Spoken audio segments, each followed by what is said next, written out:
Plate 2. South America. Detailed description of the route section. Along the coast of South America, the journey continued towards south. In South America somewhere there must be a way from the Atlantic Ocean to the ocean on the other side, the Pacific Ocean. In search of such a passage, which would ultimately mean access to the Spice Islands, the ships moved systematically along the coast.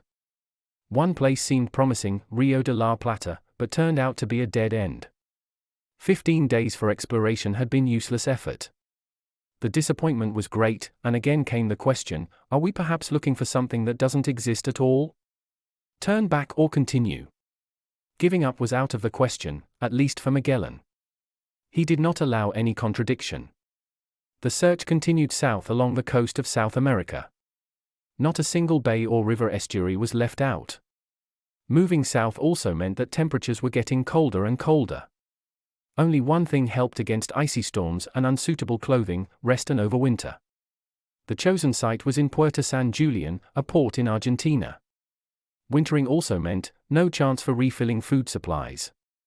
To make the food on board last longer, distributed meal sizes became smaller and smaller. Naturally, the crew and sub-captains became more and more dissatisfied. Only one sub-captain, Magellan's cousin on the ship San Antonio, remained loyal to Magellan. Provoked by hunger, there was a mutiny. As a consequence, 2 ships, San Antonio, Victoria, ended up in mutineer hands. However, Magellan would not allow such disobedience, and he would never ever give up a ship. Crew members who were on his side finally stormed the Victoria, defeated the mutineers, and all the others had to surrender as well. As the winter storms raged worse and worse, one ship, the Santiago, broke in 2. The ship was lost forever. The crew managed to escape to the other ships. These were the Trinidad, Conception, Victoria, and the San Antonio. Finally, after 5 months at the overwintering site, the men could resume their voyage, Puerto San Julian, the 24th of August, 1520, even if only with 4 ships. Again, all the bays and estuaries were searched for a passage.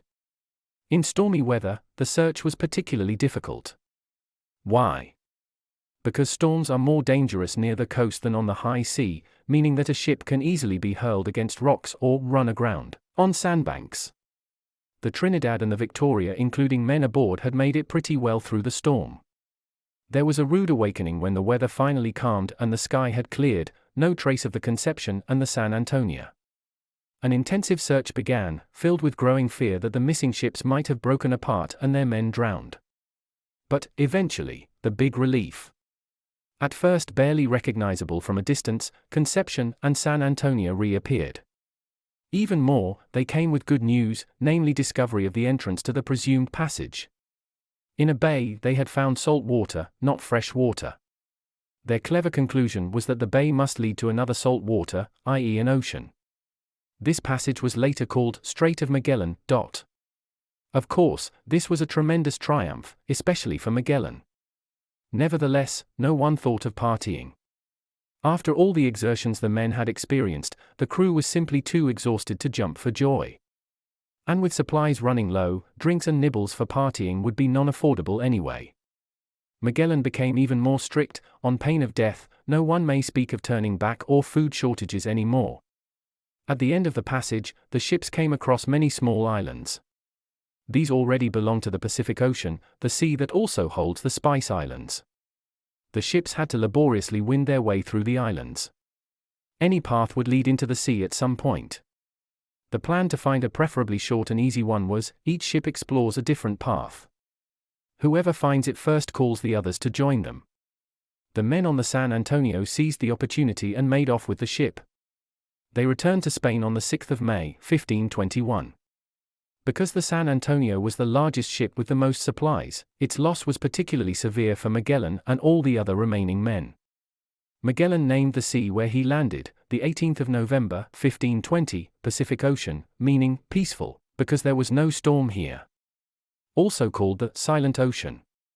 In the meantime, the supplies were virtually exhausted, and on board there was only foul water and worm-eaten rusks.